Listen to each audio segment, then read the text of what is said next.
E.N.D here, E.N.D here, day 8 for the spoilers of Zendikar Rising. We are in the last couple of days of the spoiler season of Zendikar Rising. I really love spoiler season because it made me hype about the set. I am one of the few YouTubers that covers all cards spoiled for a particular Magic the Gathering set. Let's start. Negate, 2 and 1 blue, counter target non-creature spell, reprinted multiple times. Scavenge Blade, for 1 and 1 red, enters the battlefield, attach it to target creature you control, equip creature, get +2/+0, equip 2 and 1 red. Sizzling Barrage for 1 and 1 red, deals 4 damage to target creature that blocks this turn. Ghastly Gloom Hunter for 1 and 1 black, it's a 1/1, kicker 3 and 1 black, flying lifelink, if it was kicked, it gets 2/1/1 counter on it. Territorial Cytopart, 2 and 1 green, it's a 2/1, trample, landfall, when a land enters the battlefield under your control, you put a +1/1 counter. Roost of Drake for 1 blue, enchantment, kicker 2 and 1 blue. When it enters the battlefield, if it was kicked, create a 2/2 blue Drake creature token with flying. Whenever you cast a kick spell, create a 2/2 blue Drake creature token with flying. Scion of the Swarm, 3 and 2 black, it's a 3/3, flying. When you gain life, you put a +1/1 counter on it. Fireblade Charger for 1 red, it's a 1/1 Goblin Warrior. As long as Fireblade Charger is equipped, it has haste. When Fireblade Charger dies, it deals damage equal to its power to any target. So if this creature is equipped, it can do quite a good amount of damage. Soaring Tot Thief, 1 black and 1 blue, it's a 1/3, flash, flying. As long as your opponent has 8 or more cards in their graveyard, rogues you control get +1/+0. Whenever 1 or more rogues you control attack, each opponent mills 2 cards. Thundering Rebuck, for 1 and 1 red, it's a sorcery, deals 4 damage to target creature or planeswalker.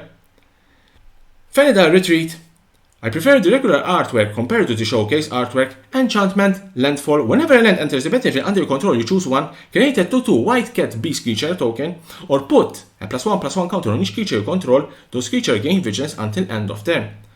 One of the uncommon double-faced land card, Bayeen Coast, enters the battlefield tapped, you tap for 1 blue. You can choose to play the land or you can choose to play the instant. In this case, it's Bayeen Veil for 1 and 1 blue. It's an instant. Creatures your opponent controls get -2/-0 until end of turn. Base Camp, very interesting uncommon land card. Enters the battlefield tapped. You tap for 1 colorless or you tap for 1 mana of any color, but you have to spend this only to cast or activate abilities of Cleric, Rogue, Warriors or Wizard. So it's an ideal land card if you're going to play the party mechanic. Gregmaw Skyclave Revenger for 1 black and 1 green.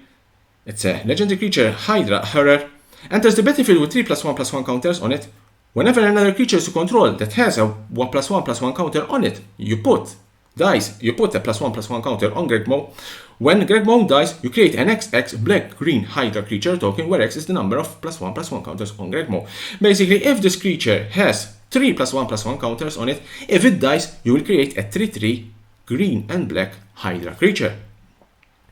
One of the rare double-faced land cards, you can choose to play the land card that will give you 1 green, or you can choose to play the creature. This case is Kazmunda Mammoth for 1 and 2 green, it's a 3/3, it has landfall. Whenever a land enters the battlefield under your control, it gets +2/+2 until end of turn.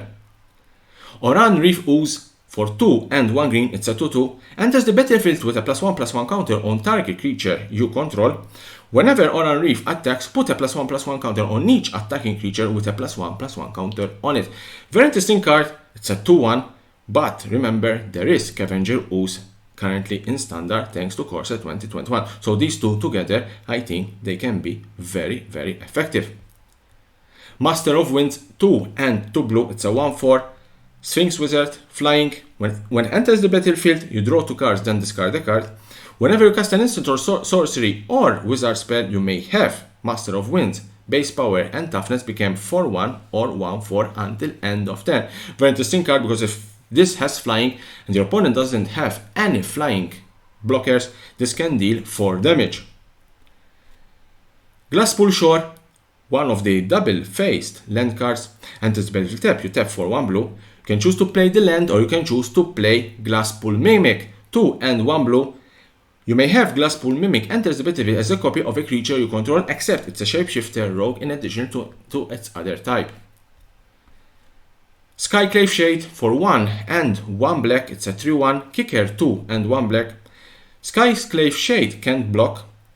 If it was kicked, it enters the battlefield with 2+1/+1 counters on it.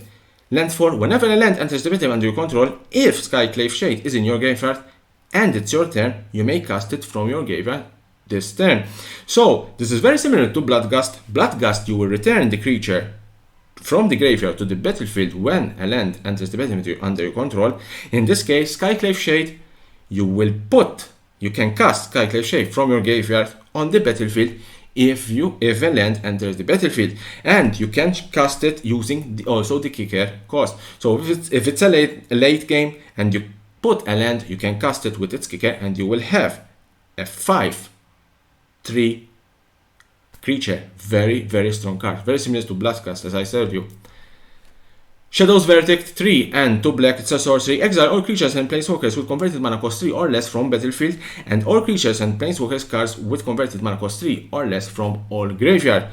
This is a very good card. It's a 5-drop, yes, but it's a very good card, especially against Euro Titan of Red. Very good card, because Euro it's a 3-drop, and therefore if Euro it's on the battlefield, it will be exiled, and if Euro it's in the graveyard, it will be also exiled. First mythic card, one of the double-faced mythic land cards, enter the battlefield tapped unless you pay 3 life. In this case is you tap for 1 black, Agadim the Undercrypt. You can choose to play the land or you can choose to play the sorcery. Agadim Awakening, X and 3 black, return from your graveyard to the battlefield any number of target creatures cards that each have a different converted mana cost X or less. Very good card. As I told you, this particular double-faced card, once you choose the land, you cannot transform it and cast the sorcery, and when you choose the sorcery, you cannot transform it and cast the land. But if you need a land at an early stage of the game, you can choose to play the land, but if you need the sorcery at a very late stage of the game, you can choose to play the sorcery. Very effective cards. Next one, Ancient Green Warden. This is the last card for the spoiler of today. 4 and 2 green, another very strong green creature. 5/7 elemental, it has reach. You may play lands from your graveyard. Very good. If a land enters the battlefield, causes a triggered ability of a permanent you control to trigger, that ability triggers an additional time. Therefore, if this creature is in play and you have, let's say, Landfall, that will trigger that ability will trigger 2 times. It's a very good card, it's a 6-drop, but it's a very, very good card. These were the spoilers for today, day 8. Stay tuned to my channel because I'm going to cover the last couple of days of the spoiler for Zendikar Rising.